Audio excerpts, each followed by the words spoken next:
유대교리에 따르면 다른 인종과 달리 아브라함과 야곱 모세를 통해서 유대인들은 자신들이 특별한 선택받은 백성이라는 선민사상이 존재하고 있었습니다. 물론 오늘날에는 유대교를 믿으면 누구든 구원받는다는 것처럼 폭이 넓어지긴 했지만 과거에는 그렇지 않았던 겁니다. 유대교리에 따르면 다른 인종과 달리 아브라함과 야곱 모세를 통해서 유대인들은 자신들이 특별한 선택받은 백성이라는 선민사상이 존재하고 있었습니다. 물론 오늘날에는 유대교를 믿으면 누구든 구원받는다는 것처럼 폭이 넓어지긴 했지만 과거에는 그렇지 않았던 겁니다.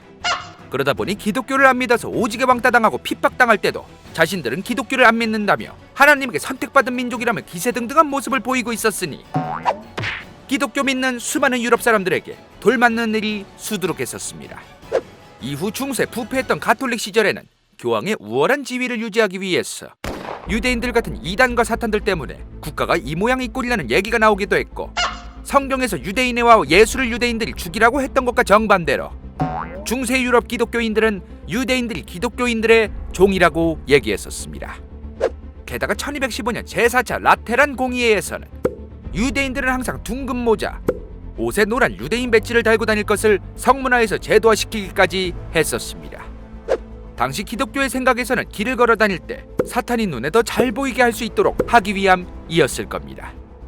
당시에 물론 모든 유대인들이 그런 건 아니었지만 그럼에도 유대인들은 상당히 돈을 잘 벌고 살았었는데, 중세 봉건사회 유럽에서 돈을 벌려면 1차적으로 영주가 가진 토지에서 농업을 하면서 벌어먹고 살아야 했는데, 유대인들은 당연히 당시 토지를 아예 소유하지도 못하게 법으로 막아버렸습니다. 여기서 중요한 건 유대인들에게 토지를 주지 않은 게 아니라 중세 유럽인 머릿속에는 이단 사이비 사탄에겐 토지를 줘선 안 된다고 생각했던 겁니다.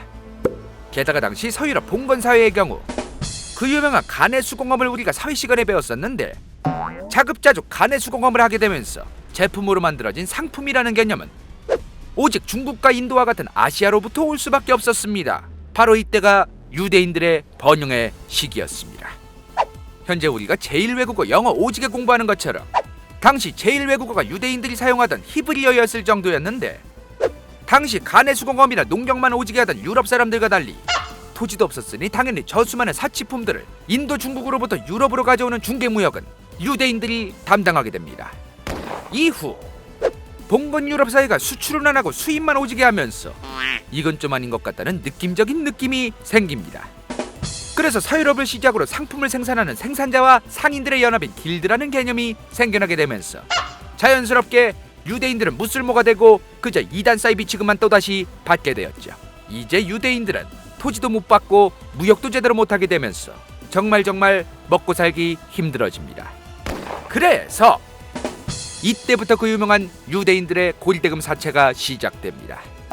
당시라고 지금과 다를 건 없었는데 급전이 필요하거나 급하게 돈이 필요한 사람들에게 법적인 계약서 오지게 쓰게 해서 이자 오지게 받아먹으면서 살아갈 직업이었죠.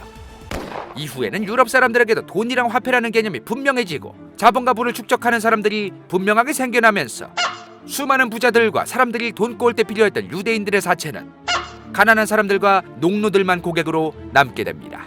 문제는 저 가난한 사람들과 농노들에게 그 높은 이자를 내면서 독촉을 해댔으니 이후에 어떤 소문이 또 퍼졌을지에 대해서는 여러분들도 예상되겠지만, 돈에 미쳐서 사람들 돈 뜯어먹고 발악을 하는 사탄이라는 이미지가 만들어집니다. 아무튼 유럽 고대 중세 근대 역사에서 히틀러뿐만이 아니라 유럽 사회 전반에서 애어른 할 것 없이 다 싫어하고 미워하던 존재가 유대인이었습니다. 이후 1789년 프랑스 대혁명 이후 모든 인종 민족이 해방되어야 한다는 해방이념이 확산되면서 1791년 9월 27일 전 유럽 최초로 프랑스가 유대인들에게 평등 시민권을 부여합니다. 그동안 사악한 악마 취급받던 유대인들에게 드디어 동등한 사회적 지위가 생기게 된 거죠. 그런데 고대 중세 근대까지 약 2000년 동안 뿌리 내려온 유대인 혐오가 저 법 하나 만들었다고 싹 다 사라질 리가 결코 없었습니다. 게다가 독일의 경우 1871년 독일 최대의 부흥기로 꼽히는 비렐름 1세가 황제가 되면서 유대인들에게 평등권을 인정해줍니다. 동시에 당시 독일은 어마무시한 발전을 하면서 경제 호황기였는데 이 기회를 놓칠 리 없었던 유대인들도 독일 전역에서 눈부시게 사업이 성장됩니다. 수많은 유대인들이 기존 독일 사람들보다도 돈을 잘 벌고 수많은 사회의 한 일원이 되어갔죠.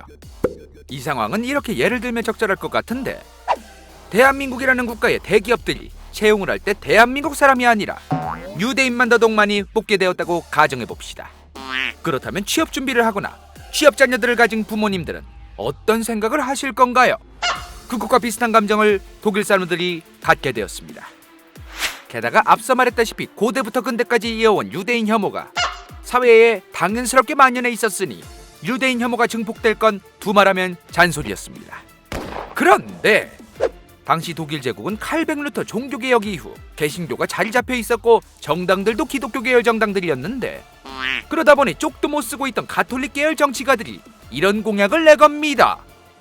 국민 여러분, 드디어 유대인들이 우리의 밥그릇을 빼앗으려고 하고 있습니다. 지금 개신교 정당 하는 꼬라지를 보십시오.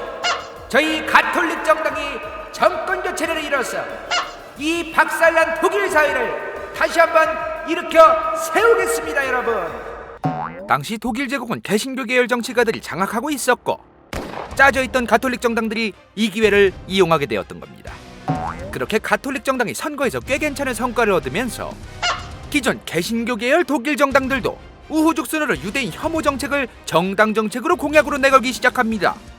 저희가 바꾸게 수구 세력 가톨릭에 현혹돼서는 안 됩니다. 우리 개신교가 유대인들을 막아내겠습니다, 여러분. 여기까지 보시고 현재 대한민국 분들이 당시 독일을 오지게 욕하고 있을 것 같은데, 만약 한국에도 외국인 노동자들이 돈이 많아지고 한국 사회에서 꽤 많은 중산층 계급을 차지하게 되면 그때 가서 대한민국 사람들이 또 뭐라고 얘기할지 호기심은 상당히 궁금합니다. 이 당시 독일 얘기가 상당히 흥미로웠던 것은 경제가 어려웠을 때 유대인 때문이라고 정치인들이 다 해먹다가 경제가 좋아진 이후에도 건수만 잡히면 전부 다 유대인 때문이라고 얘기를 합니다. 이 모든 게 누구누구 때문이다라는 말은 사실 대한민국에서만 유행한 건 아닌가 봅니다. 아무튼 1800년대 중후반 독일 제국뿐만 아니라 전 유럽에서 경제가 좋든 나쁘든 국가가 위기이든 아니든 유대인 혐오 반유대주의는 넘나 당연했던 것이었습니다. 그런데 히틀러가 유대인들을 아예 절멸, 아예 완전히 없애버리겠다는 공약을 1930년대 나치 정당을 만들면서 내걸었는데, 이건 사실 히틀러가 처음 말했던 게 아니었습니다. 볼만했다면 좋아요와 구독, 재미없었다면 싫어요를 꼭 눌러주십시오.